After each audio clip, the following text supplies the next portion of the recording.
At the eastern end of Long Island, where the jaws of the North and South Forks gape, you will see on the South Fork a creek bounded by barrier spits across the bay from Gardiner's Island. We call it Accabonac Creek.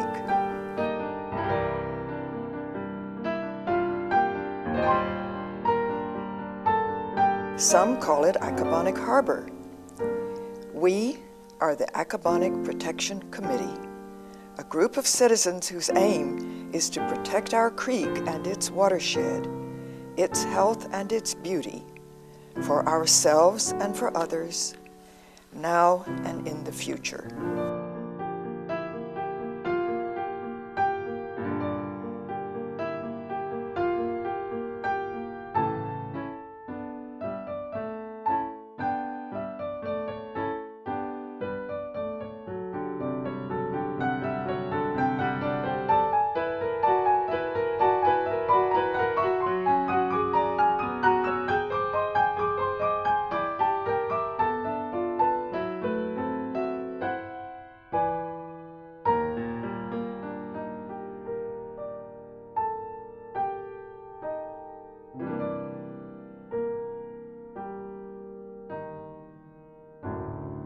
In our imagination, the salt marsh stands as the boundary land between solid ground and the watery world where mollusks, fishes, and grasses meet. It is a place of mosquitoes, herons, and hermit crabs, neither fully land nor fully water.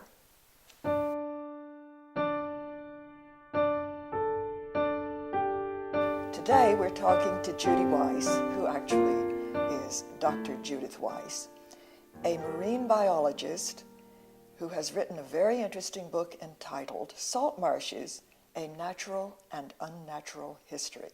Judy, you seem uniquely qualified to write a book like this. Explain how you came to do it. Original idea for this book came from Mike Bettini, who many people on the East End know. I've been doing research in salt marshes and estuaries for most of my career. So I have extensive publications dealing with aspects of the biology of fiddler crabs, killifish, and other residents of salt marshes and estuaries. I've also, for my whole career, taught a marine biology course. So I talk about salt marshes and estuaries in that course. I take my class out to the field to look at these places. So yes, I'm very familiar with these places. The book is intended for the interested general public, people who appreciate nature, people who like to go to natural history museums, maybe members of an environmental organization, maybe like to go birding, or just go down to natural places and enjoy them. Well, Judy, how important was it to you in writing this book that so many people are totally ignorant of this function and the significance of salt marshes? It's obviously very important to me that there be more public awareness of the importance of these places. I think probably in the East End, people may be more generally aware than other places, thanks to the Accabonac Protection Committee and other kinds of organizations that have been working on these issues. The overall general public, I think, is more aware of the importance of wetlands in general now than they used to be. Up until perhaps 30 years ago, 40 years ago, wetlands, including salt marshes, were used just for garbage dumps. They were filled for building cities. They were just trashed in all manner of ways. And it's only been in the past few decades that there's increasing awareness on how important they are, not only for the resident animals that live in them, but for important commercial species of fish that spend their juvenile stages in the shallow waters, in the estuaries and marshes, and also as protection for coastal towns in terms of protection against flooding, hurricanes, all that sort of thing. They're a buffer, a barrier, and there was documentation, for example, when the tsunami in 2004 in Indonesia and the Indian Ocean, places that had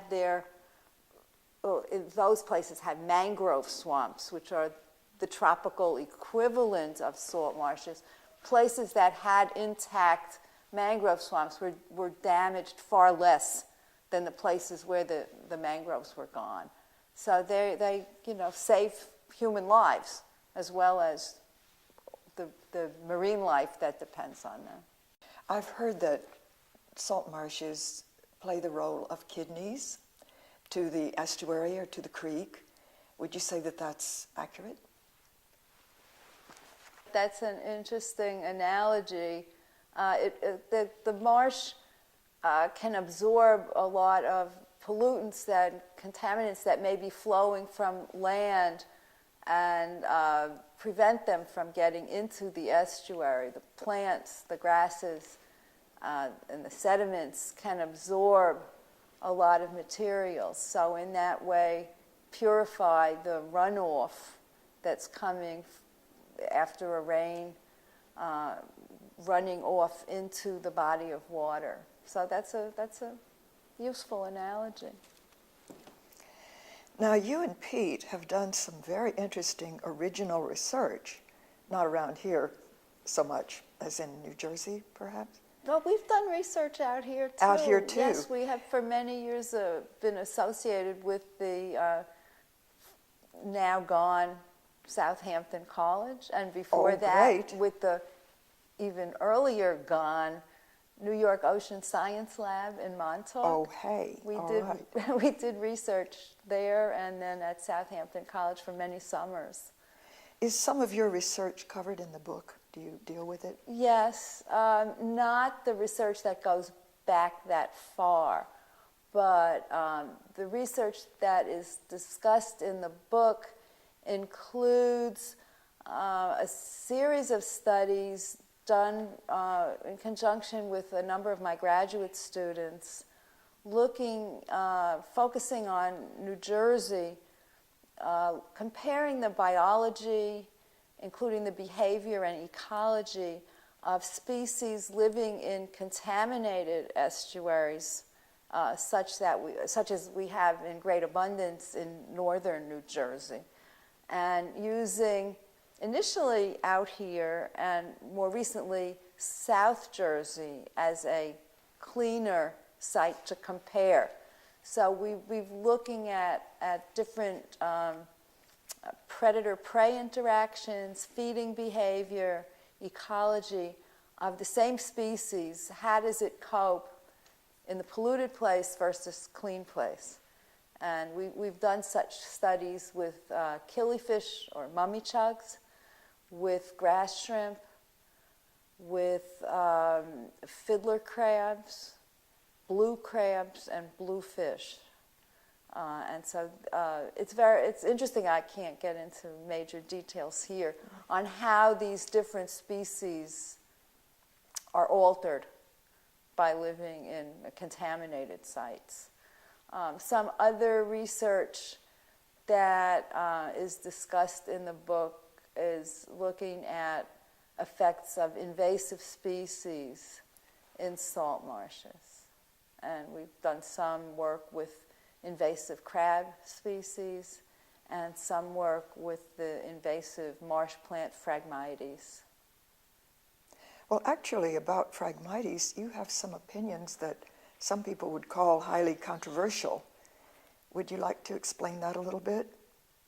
Well, I don't know that it's opinion and that it's controversial. There's some scientific findings that may be an unpleasant truth to some people.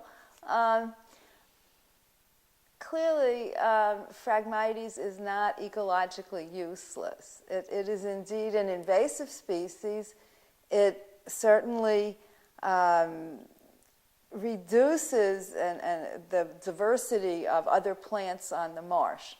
Some of our research looked into what effect it had on marsh animals. And our research done in the lab and in the field seemed to indicate that most marsh animals, grass shrimp, fiddler crabs, killifish, didn't really care which plant was on the marsh. The Phragmites apparently for them provided appropriate shelter, habitat, and equal nutrition when the plant decomposes into detritus was equivalent to Spartina. So for them, it doesn't really matter. Clearly, it's very bad for other marsh plants, but in terms of those marsh animals, our work suggested that it didn't matter. We did some other work with comparing how Phragmites and Spartina handle metal contaminants. And it turned out that Phragmites absorbed more and kept more of the contaminants down in their roots, sort of out of trouble underground, while the Spartina sent a greater proportion, not a whole lot, but still more, was sent from the roots up into the leaves, from which they got excreted and then cycled back through the system.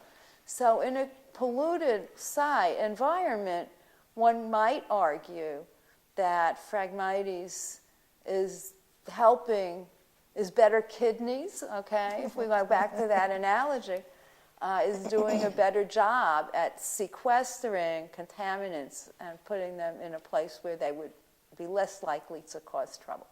So I don't consider this controversial. It's just saying, you know, the world of biology, there isn't, you know, heroes and villains, and something is a living organism. It's not something that is evil. It has some ill effects, and it has some good effects. And there you are. And people should be aware of all this before automatically deciding every single time a Phragmites shows up somewhere that they have to be sprayed with pesticide and bulldoze the environment and so forth to get rid of it. We definitely don't like spraying of pesticide around here. That's the usual way that people Weed get killer rid of it. is anathema to us. Well, that's very interesting. Aren't there places in the world where they regard the Phragmites as their pet and the Spartina is the invasive? Yes, absolutely. Our favorite Spartina plant, Spartina alterniflora, that we here on the East Coast love, is an invasive species on the West Coast, California, Oregon, where it's converting lots of mudflats, which they love, to marsh, which they don't love. So we've got all kinds of research and programs on the West Coast on getting rid of evil Spartina. And our same species of Spartina has arrived in China, where they have native Phragmites.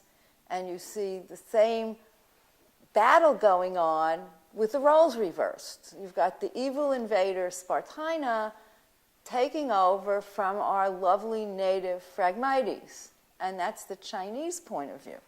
So one makes you wonder if there's a little bit of xenophobia going on in some of this. Well, tell about your investigations into the CCA treated wood, which we used to have around here on even docks. Yes, this wood was treated with a combination of copper and chromium and arsenic. So that's the CCA abbreviation. It's pressure treated to get a huge amount of metals impregnated into the wood, special treatment, and such that, I'm trying to remember, I think it's like 2.5 pounds of metals per cubic foot of wood. So that's a lot. you pick up a plank of this wood, it's really heavy compared to a normal piece of wood. Anyway, the wood is treated with this in order to prevent it rotting and to prevent critters from nibbling on it and so forth. And what happens, however, is that the chemicals, the copper and chromium and arsenic, leach into the water, and they're toxic metals, particularly copper for marine organisms. The leaching is highest when the wood is new. It loses a lot and then gradually tapers off how much gets lost. But these metals accumulate in the sediments nearby and exert toxic effects in the environment. So some of our work showing the leaching and the toxic effects, both in laboratory and in the field, by real bulkheads made out of real CCA wood out in many places, including the East End, led to a reconsideration of the use of this wood. There are also, of course, concerns of the wood being used on decks and playground equipment and little children, because the arsenic is the major concern for human health, not the copper. And kids stick their hands in their mouth and they're picking up arsenic. And it was that led to general restriction of the use of this wood. Well, banning it has really improved the water around docks anyway, hasn't it? I would hope so. Yes. So what did they do when they couldn't have CCA anymore? Well, there's another formulation that's called ACQ, and it's primarily copper without the arsenic. And this is fine for decks and playgrounds, and that's a main thing that's used. However, for the aquatic environment, the copper is the main problem, not the arsenic. And so that ACQ would actually leach more copper into the water than the original CCA would.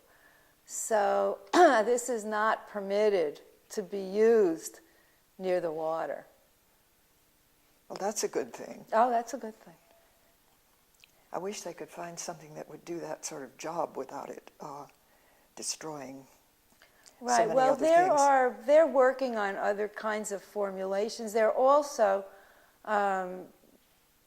docks can be made out of recycled plastic, which seems a good thing to me. Sounds very good. Yeah. Old Not that soda we love bottles and plastic stuff. in any respect. But the more plastic you recycle and put into things like plastic lumber, the less is sitting in landfills. True. Or floating in the ocean, turning into marine debris, piling up in Hawaii. Well, on the whole, would you describe salt marshes worldwide as a sort of endangered species? Well, it's not a species. It's obviously Of course, a whole that's just environment. It's a habitat. There's certainly been worldwide enormous reductions in the amount of acres of salt marshes. It's not just been in this country. We've lost huge percentages of the salt marshes that used to be here. And the same is true in many other countries throughout the world. The rate of loss has been slowing down because people became aware, and there have been some legislation to prohibit trashing salt marshes and other wetlands. Our Clean Water Act in early 1970 had provisions for protecting wetland protection, and other nations as well. Certainly Europe and Western countries. So there's some hope that the loss will be. The loss is already lesser. I mean, it's reduced the rate of loss considerably. There's also major efforts in here and many other countries to restore marshes, and we have a chapter in the book devoted to marsh restoration. so that slowly it is possible with efforts of restoration efforts to get more marshes than we have presently. The techniques of restoration are not yet of science. It's sort of an art that is working its way toward becoming a science. There's a lot of trial and error involved. A lot of mistakes get made, but you can learn from mistakes. And so the techniques are improving. And the expectations are also becoming a little more realistic. Initially, people thought, well, we just go out here and we plant a bunch of Spartina and we'll have a marsh back. Well, A, will the Spartina stay? Okay, if you put it in the wrong place, you don't have the right elevation, it's either going to be too hot, too dry, or too wet, or if there's too much currents, it'll all, the seeds you plant will not take and they'll just be blown away. But even if you do have that marsh that you plant take and stay, it looks like a marsh, but it may take, we're becoming aware, it's more than, maybe decades before all the functions and the diversity of organisms return. They eventually will, and you can see this slowly. But, in the first few years of a successful restoration, it may look like a marsh superficially, but if you examine it clearly, it's not anywhere near what a natural marsh would be. So it's likely to be in the vicinity of 20 years before it really comes back. But at least it can, and it will. So that shouldn't discourage people from doing it. Oh, goodness, no. It's encouraging to know that even in 20 years, you can get it'll be back to what it once was. And in the first few years, you'll at least have some of the functions back and some of the organisms back. So it'll be improving all that time. Yes. Well, that's encouraging. Yeah, there's some good news. We're always looking There's for some something good encouraging. news. That's in the part of the book where we talk about the unnatural history part. We have chapters dealing with all the bad news about pollution, about filling marshes, mosquito ditches, physical alterations, and a chapter about biological alterations, which is an invasive species issue. And the last two chapters are sort of the good news part. The next to the last chapter deals with restoration and also the use of marshes for cleaning up pollution. You can build constructed marshes that can help, for example, in California, Arcata, California, has a treatment marsh that follows after regular sewage treatment. The stuff that comes out then goes through a series of marshes, which act as, cleaning up the last part of the sewage. It's been through the regular treatment. It goes through the marsh, and it's a wonderful wildlife sanctuary. There's amazing bird life attracted to this place. So you can restore marshes, and you can also use marshes as an environmental cleanup. And then our final chapter is devoted to my other marsh focus area, other than out here where we enjoy it. I also do a lot of work in the Hackensack Meadowlands, which was 30 years ago, about the biggest disaster one could find. It stank, it was full of garbage, sewage, everything. And that has been cleaning up and improving. And that last chapter tells the story about the decline and then current recovery going on in the Hackensack Meadowlands. There are, canoe trips like we have out here, eco tours in the Hackensack Meadowlands. If you had said to me 30 years ago that people would be taking eco tours in the Meadowlands, that would, I would have fallen off my chair laughing. It would have been such a ridiculous idea. And now it's actually happening. and there's protection going on, and there's active environmental group looking after the place. There's a Hackensack Riverkeeper organization that has done marvelous things. So the book ends on an optimistic note. It sounds like a sort of miracle. It is. That's actually the last sentence in the book about the Hackensack metal. The last sentence in the last chapter says miracles do happen. So, yeah. We're always glad to hear that.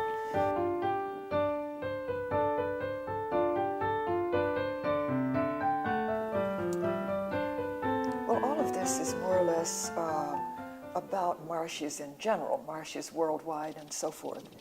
But I'm curious, because we're right here by Accabonac Harbor, Accabonac Creek, what you feel the condition of our own marsh is. Here in Accabonac, there isn't industrial development. It's a residential area, and there are zoning restrictions, so you don't have houses cheek by jowl along the banks, and you don't have bulkheads. So Accabonac is in much better shape than many other marshes. Judy, thank you for talking to me about your book, and I just wish you a lot of luck with it. I hope it sells like hotcakes and you become famous, or, you know, something good happens with it. Thank you.